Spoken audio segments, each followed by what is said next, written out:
তাহলে প্রতিহিংসার বর্ণবিশেষণ দেখো, আবার বানানটা পড়ছি পয় রফলা, তাহলে প যোগ রফলা র, তার সাথে অ থাকবেই একটা স্বরবর্ণ। আর এই দেখো এই দেখো প একটা ব্যঞ্জন বর্ণ, তো এই ব্যঞ্জন বর্ণ নিচে হসন্ত দিতেই হবে, র একটা ব্যঞ্জন বর্ণ হসন্ত দিতেই হবে। আচ্ছা, তয় হর্ষই, তা ত যোগ হর্ষই, হর্ষই দেখো স্বরবর্ণ। এবার হয় হর্ষই অনেশ্বর, তাহলে হ যোগ হর্ষই, তার সাথে অনেশ্বর আছে এই যে, ঠিক আছে, দন্তস্বয় আকার, দন্তস্বয় যোগ আকার, এই হলো প্রতিহিংসা বর্ণ বিলেষণ। আচ্ছা, এবার এগুলো ভালো করে একটু দেখতে হবে, দেখলে সব পেরে যাবে পরীক্ষায়।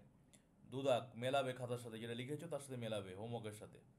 এবার দেখো প্রত্যুৎপন্ন অতিত্ব, দেখো পয়রফলা, তয়জফলা, হস্যু, খন্দত্ব দিয়েছিলাম, প, দন্ত নয় নয়, ম, তয় হস্যি, তয় বয়, একটু বড় কঠিন শব্দ দিয়েছিলাম যদিও। দেখো, তো পয় রফলা, তাহলে প, তার সাথে রফলা এই যে, ভালো করে বুঝবে, তার সাথে কিছু নেই মানে স্বরবর্ণ কে থাকবে, অ থাকবে। তয় জফলা হস্যু, তাহলে ত যোগ এই জফলা যোগ হস্যুর মানে হস্যকার এই যে স্বরবর্ণ। দেখো তয় জফলা হস্যু, যেমন বানান পড়ছি আমরা, ত জফলা হস্যু বলো, খন্দত্ব আছে তার সাথে আবার এই যে, তাহলে এর সাথে এটা দিয়ে দেবে, এই হবে, হয়ে গেল। যদি মনে করো স্যার এইটা দিয়ে ব্র্যাকেটের মধ্যে এটা দেবো, দিলে ভালো হয়, এই যে, আচ্ছা, এটার মানে হচ্ছে এইটা, তর নিচে হসন্ত, ঠিক আছে। আচ্ছা, এবার দেখো পণ্য, প, তার সাথে কিছু নেই মানে কে আছে, অ আছে এই যে। এবার দেখো দন্ত নয় নয়, দন্ত ন যোগ দন্ত ন, আর তার সাথে একটা অ থাকবেই জানো, ব্যঞ্জন বর্ণের সাথে স্বরবর্ণ থাকে। ম, তাহলে ম, তার সাথে একটা অ থাকবেই জানো, এই যে স্বরবর্ণ থাকবেই। তয় হর্ষই, ত যোগ এই হর্ষই, আর তার সাথে ত হর্ষই হলো, তার সাথে তয় বয়, তাহলে ত যোগ ব যোগ হর্ষই। তাই এই হলো প্রত্যুৎপন্নমতিত্ব বর্ণবিলেষণ, বড় একটু বর্ণবিলেষণ যদিও, কিন্তু এটা জানলে অনেক কিছু শিখে যাবে। আবার বলছি, পয় রফলা, তাহলে প যোগ রফলা, তার সাথে অ থাকবে। তয় জফলা, তয় জফলা হস্যু, তাহলে ত জফলাই হস্যুকার এই যে, ঠিক আছে। আর এই খন্দত্ব আছে, খন্দত্ব এই দিলাম। এবার হচ্ছে প, প প অ, তাহলে পর সাথে অ থাকবে এই যে। এবার দেখো দন্ত নয় নয়, তাহলে দন্ত ন তার সাথে অ। এবার ম, তাহলে এই মর সাথে অ। তারপর হচ্ছে তয় হর্ষই, এই তর সাথে হর্ষই। তারপর হচ্ছে তয় বয়, তাহলে ত যোগ ব যোগ, তার সাথে ত যোগ ব, আচ্ছা দাঁড়াও, ত যোগ ব, তার সাথে অ, হ্যাঁ এই হর্ষইটা আগে ছিল, ত যোগ ব তার সাথে অ হবে এখানে, ঠিক করে নিও। তাহলে এই যে তয় বয়, কিছু নেই মানে অ আছে স্বরবর্ণ, তাহলে তয় বয় হর্ষইটা কেন দিয়েছিলাম খেয়াল নেই আমার, যাও অ হবে এখানে। তাহলে এই হলো প্রত্যুৎপন্নমতিত্ব। মনে রাখতে হবে প্রত্যেকটা ব্যঞ্জন বর্ণের সাথে একটা করে স্বরবর্ণ অ দিতেই হবে, যদি কিছু না থাকে। আর যদি কিছু থাকে তাহলে সেটা হয়ে গেল, হর্ষুকার দীর্ঘকার থাকলে ভালো, আর না থাকলে দিতে হবে। এরপরটা দেখো মরীচিকা, ম রয় দীর্ঘি, চয়সী কয়াকার মরীচিকা, তাহলে মরীচিকা ম, আর তার সাথে রয়েছে অ, ম অ হলো, রয় দীর্ঘই র, আর তার সাথে দীর্ঘইকার এই যে দীর্ঘইকার, দেখতে পাচ্ছি স্বরবর্ণ এগুলো সব, এই জন্য আর হবে না। আচ্ছা, চয় হর্ষই, চ, তার সাথে হর্ষইকার এই যে, কয়া আকার, ক, আর তার সাথে আকার এই যে, তাহলে মরীচিকা কমপ্লিট হলো, ঠিক আছে। আচ্ছা, এবার আসছি বিভীষিকা, বিভীষিকা বয় হর্ষি, ভয় দীর্ঘি, মদ্রসা হর্ষি, কয়া আকার বিভীষিকা, তাহলে কি হবে, ব, তার সাথে হর্ষিকার হর্ষই এই যে, ভয় দীর্ঘই, তাহলে ভ যোগ দীর্ঘই, যুক্ত মধ্যনস্ব হর্ষই, তাহলে মধ্যনস্ব যোগ হর্ষইকার এই যে, কয় আকার, ক যোগ আকার, এই হলো বিভীষিকা।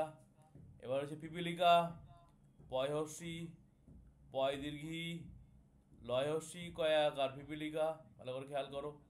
পয় হর্ষই, তাহলে প যোগ হর্ষই, যুক্ত পয় দীর্ঘই, প যোগ দীর্ঘই, লয় হর্ষই, ল যোগ হর্ষই, যেমন বানান পড়ি। কয় আকার, তাহলে ক যোগ এই আকার। দেখো প্রত্যেকটার সাথে একটা করে স্বরবর্ণ আছে, অ আ হর্ষই দীর্ঘ এগুলো আছে, না থাকলে অ দিতে হবে। আর প্রত্যেক ব্যঞ্জনের নিচে দেখো একটা করে হসন্ত দিতেই হবে, না হলে পরীক্ষায় শূন্য পাওয়া যাবে, নাম্বার পাওয়া যাবে না। পিপিলিকা হয়ে গেল। এবার আসছি প্রতিযোগিতা। পয়ের ফলা, তয় হস্যি, অন্তর্জয় ওকার, গয় হস্যি তয় আকার, প্রতিযোগিতা। তাহলে প্রতিযোগিতা পয়ের ফলা, তাহলে প যোগ রফলা, আর তার সাথে একটা অ থাকবেই স্বরবর্ণ। তয় হস্যই, ত যোগ হস্যই। অন্তর্জয় ওকার, অন্তর্জয় যোগ ওকার। গয় হস্যই, গ যোগ হস্যই। তয় আকার, ত যোগ আকার। এই হলো প্রতিযোগিতা, কমপ্লিট হলো। এবার আসছি অহংকার, ভালো করে দেখবে। অ হয় অনেশ্বর, কয় আকার র, অহংকার। তাহলে অহংকার কি হবে? অ, তার সাথে হয় অনেশ্বর হ, যুক্ত অনেশ্বর এই। অনেশ্বর দিয়ে ব্র্যাকেটের মধ্যে এই অয় অনেশ্বর দিলে ভালো হয়। কেন হয় ব্যাপারটা বোঝাচ্ছি। এই হ মানে কি? হ মানে হর সাথে অ থাকে। হ মানে হর সাথে অ আছে, আবার এই অনেশ্বর আছে এখানে একটা, বুঝতেই পারছো। পরে পড়বে, বাংলা ব্যাকরণে বই আছে, পড়বে অযোগবাহু বর্ণ, অনেশ্বর বিসর্গ চন্দ্রবিন্দু এগুলোকে অযোগবাহু বর্ণ বলে। তাহলে এখানে হর সাথে অ আছে একটা, তা সেই অটা আমরা এখানে না দিয়ে এইখানে ব্র্যাকেটে দিলে ভালো।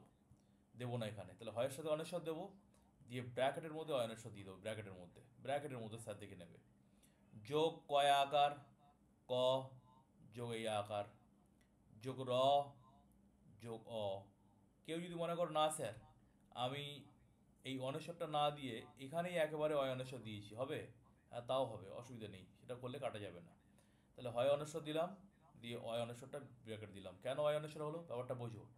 হয় অনেশ্বর মানে হচ্ছে এই হর সাথে তো একটা অ থাকবেই, এই যে আছে, আর তার সাথেই অনেশ্বর। তা সেই জন্য আমরা এটা এভাবে লিখতে পারি, হ যোগ অয় অনেশ্বর লিখতে পারি, বা হ যোগ অনেশ্বর দিয়ে ব্র্যাকেটের মধ্যে অয় অনেশ্বর দিতে পারি। এইটা দিলে এইটা দিলে ভালো লাগে দেখতে, বা এটা বর্তমানকালে বাংলা ব্যাকরণ বইতে এটাই ব্যবহার করা হচ্ছে, এটা দিতে পারো। তাই যাই হোক, যেটা খুশি করো, আমার কাটা যাবে না, অহংকার। এবার দেখো ভাগীরথী। ভয়াকার, গয় দীর্ঘি, র থয় দীর্ঘি, ভাগীরথী। ভালো করে দেখে ভাগীরথী বানান। ভ যোগ আ, ঠিক আছে, গয় দীর্ঘ ই, তাহলে গ যোগ দীর্ঘ ই, ঠিক আছে। রথি, র, এই র আছে তার সাথে অ আছে, আর থয় দীর্ঘ ই, থ যোগ দীর্ঘ ই। এই হলো ভাগীরথী। তাহলে এই হলো বর্ণ বিশ্লেষণ।